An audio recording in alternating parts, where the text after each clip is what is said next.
Amorim vai chegando com a gente para falar dos principais fatos de Brasília nas últimas 24 horas, incluindo aí essa retomada do julgamento no Tribunal Superior Eleitoral, que pode acarretar na inelegibilidade de Jair Bolsonaro. Bom dia, Diego. Bom dia, Mauro. Bom dia a você, a Ana, aos nossos ouvintes. Pois é, ontem foi um dia agitado aqui em Brasília. A gente teve a divulgação da ata do Comitê de Política Monetária do Banco Central, o Copom, sinalizando a queda de juros na próxima reunião marcada para agosto, e o Banco Central segue com esse morde e assopra aí de sinalizações em relação à queda da Selic, que hoje está em 13,75% ao ano e é alvo de muitas críticas, sobretudo do governo Lula.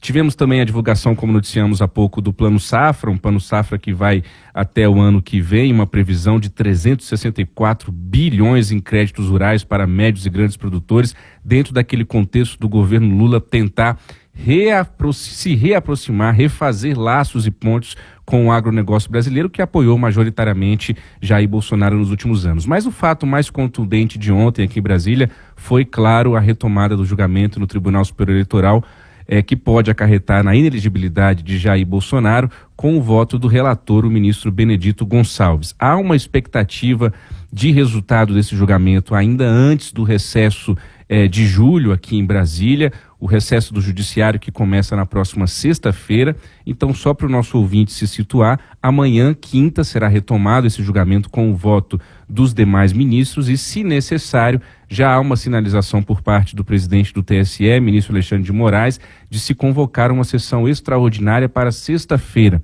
para que, repito, antes do recesso de julho, o Tribunal Superior Eleitoral deu seu veredicto em relação a essa questão envolvendo uma possível inelegibilidade do ex-presidente. Ontem o voto do relator Benedito Gonçalves durou praticamente a sessão toda, e olha que ele fez um resumo do voto dele, ainda assim foram cerca de 400 páginas lidas e a sessão foi acabar ali perto das 10 horas da noite. O que é mais importante nesse contexto todo, e eu chamo a atenção para o nosso ouvinte, que já tem ouvido aqui com muita frequência no noticiário como um todo, de que a inelegibilidade é algo quase praticamente certo aqui em Brasília, eu chamo a atenção para o uso político desse julgamento por parte do PL, partido comandado por Valdemar da Costa Neto, partido do ex-presidente Jair Bolsonaro.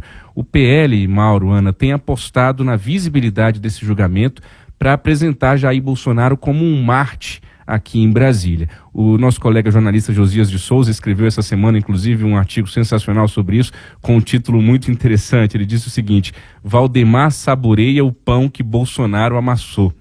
Eu tenho para mim que o Valdemar é muito bom, né?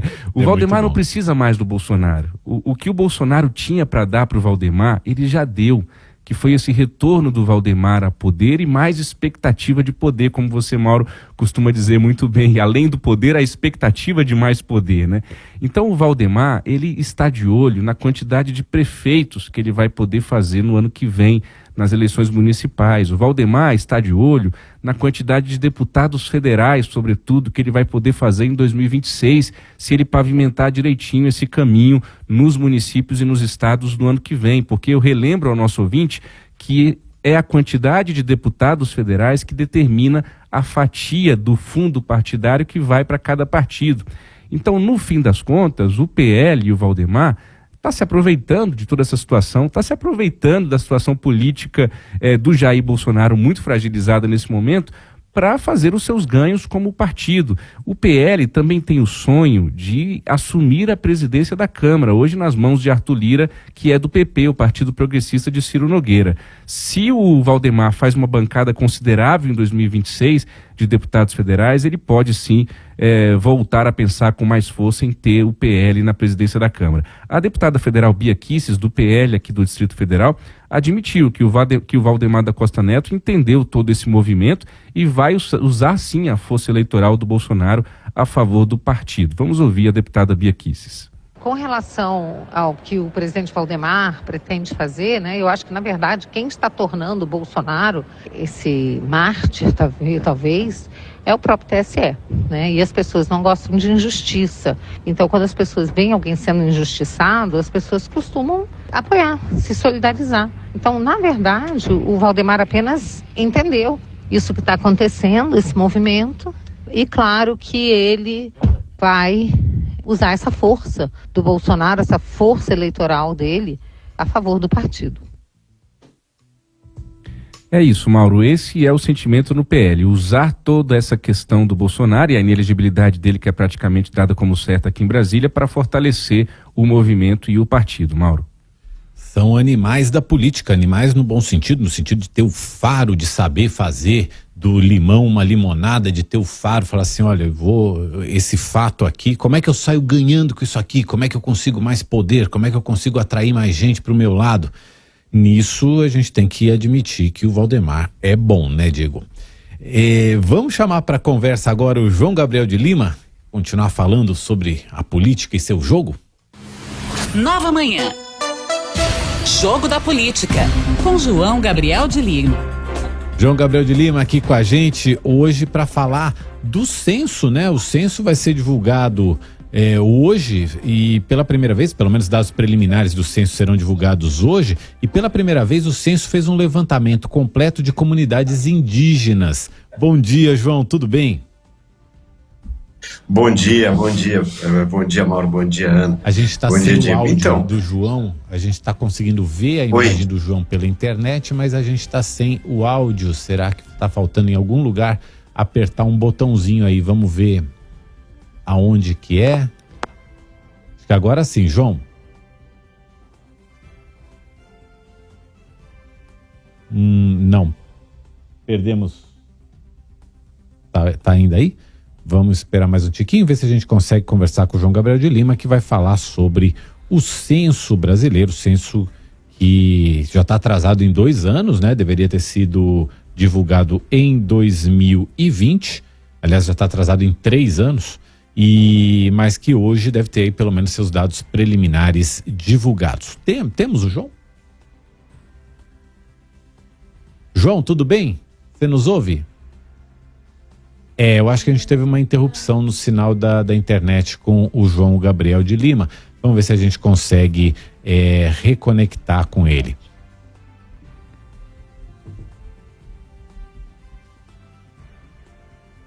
Então vamos fazer o seguinte, enquanto a gente reconecta com o João Gabriel de Lima, vamos chamar para conversa aqui a nossa convidada de hoje, a Vera Lúcia Santana de Araújo, que é advogada, integrante da Executiva Nacional da Associação Brasileira de Juristas pela Democracia, membro do Conselho de Desenvolvimento Econômico, Social e Sustentável, chamado Conselhão da Presidência da República. Doutora Vera, bom dia, obrigado por estar aqui com a gente.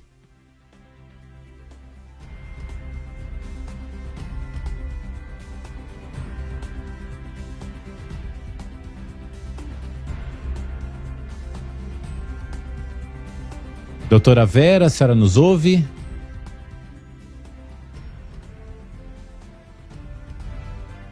A gente estava ali com a imagem da doutora Vera, não sei se ela está nos ouvindo ou não. Hoje a gente teve a divulgação de que a advogada Edilene Lobo foi escolhida para ser a nova ministra substituta do Tribunal Superior Eleitoral, tornando-se a primeira mulher negra a integrar a corte. A nomeação de Edilene para o cargo foi publicada hoje no Diário Oficial da União. O nome de Edilene Lobo foi escolhido pelo presidente Lula com base numa lista tríplice encaminhada pelo Supremo Tribunal Federal. A nova ministra vai ocupar o lugar do ministro André Ramos Tavares, que passou a ser titular no TSE. Edilene Lobo é mineira e doutora em Direito Processual pela Pontifícia Universidade Católica de Minas Gerais. A nova ministra também é mestre em Direito pela Universidade Federal de Minas Gerais. E o fato de termos uma mulher negra pela primeira vez numa corte superior mostra, primeiro, é claro que é uma boa notícia, mas mostra o quanto ainda a gente precisa lutar por aumentar a representatividade de mulheres e negros nas cortes superiores do país, né? E essa é uma luta da Associação Brasileira de Juristas pela Democracia, da qual a nossa entrevistada, a doutora Vera Lúcia, participa. Ela é integrante da Executiva Nacional dessa associação. A gente está fazendo contato com ela, daqui a pouquinho a gente traz a doutora Vera para conversar aqui com a gente. Diego, acho que é um tema que a gente vai ter cada vez mais em conta, porque a gente ainda tem a escolha de um ministro para o Supremo Tribunal Federal, de pelo menos mais um ministro durante o governo Lula, né? É isso aí, Mauro, e é uma expectativa muito grande, porque a indicação do Cristiano Zanin, que foi aprovado aí na semana passada para essa vaga do Ricardo Lewandowski, ela recebeu críticas até mesmo dentro do campo progressista, né, que esperava de fato uma indicação como essa de ontem à noite, lá anunciada pelo Alexandre de Moraes no plenário do TSE, dessa ministra substituta do TSE, que é a primeira mulher negra a assumir uma vaga ali no Tribunal Superior Eleitoral. Então, há uma pressão grande para que as próximas indicações para ministros superiores aqui em Brasília também siga nessa mesma toada da indicação da Edilene Lobo. Inclusive, a Edilene Lobo, essa que foi confirmada ontem para o TSE, ela figurava em uma lista tríplice com 3 mulheres após ali uma intervenção da ministra Rosa Weber, do TSE, do STF também, que fez esse todo movimento nos bastidores para que essa lista tríplice tivesse apenas mulheres. Além da Edilene, havia a presidente da OAB da Bahia e também a advogada Marilda, que agora me foge o sobrenome dela, ela que é muito ligada ao ministro da Justiça e da Segurança Pública, o Flávio Dino. Mauro.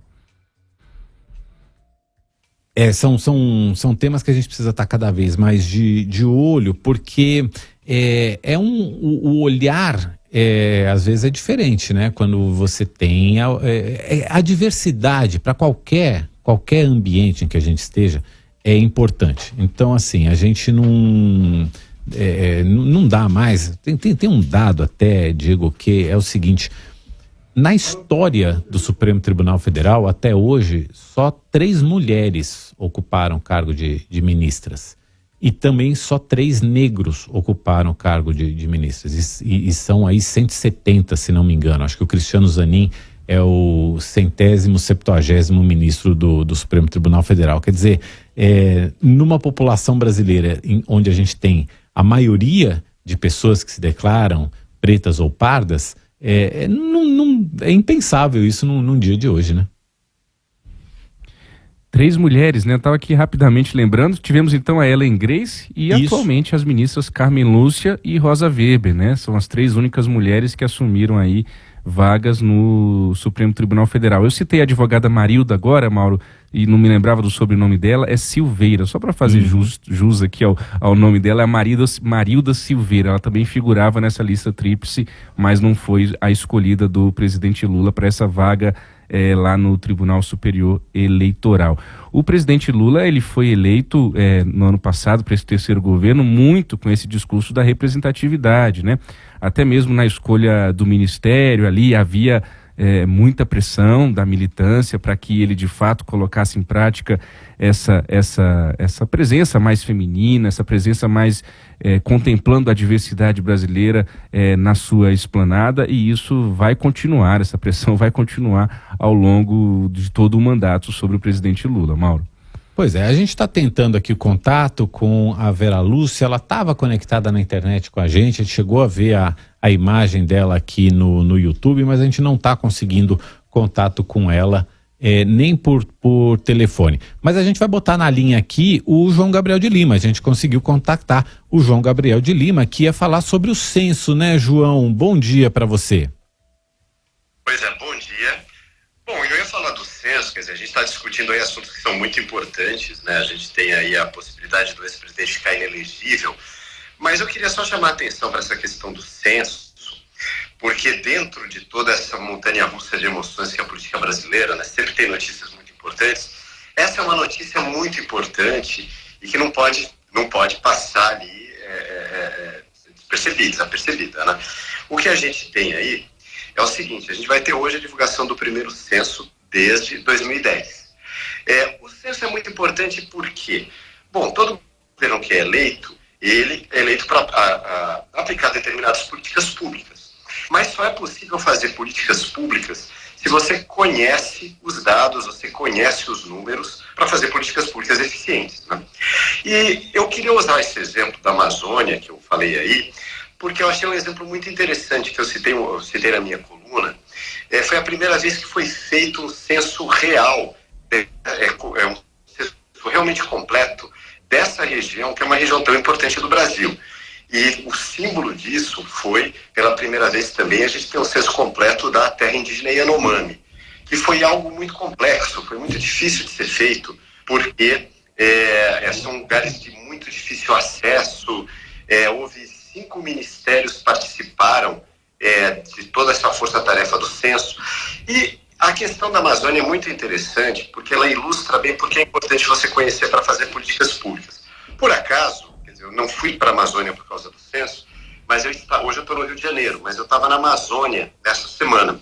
E na Amazônia, a gente vê que a realidade brasileira lá é muito diferente da realidade de outros lugares do país.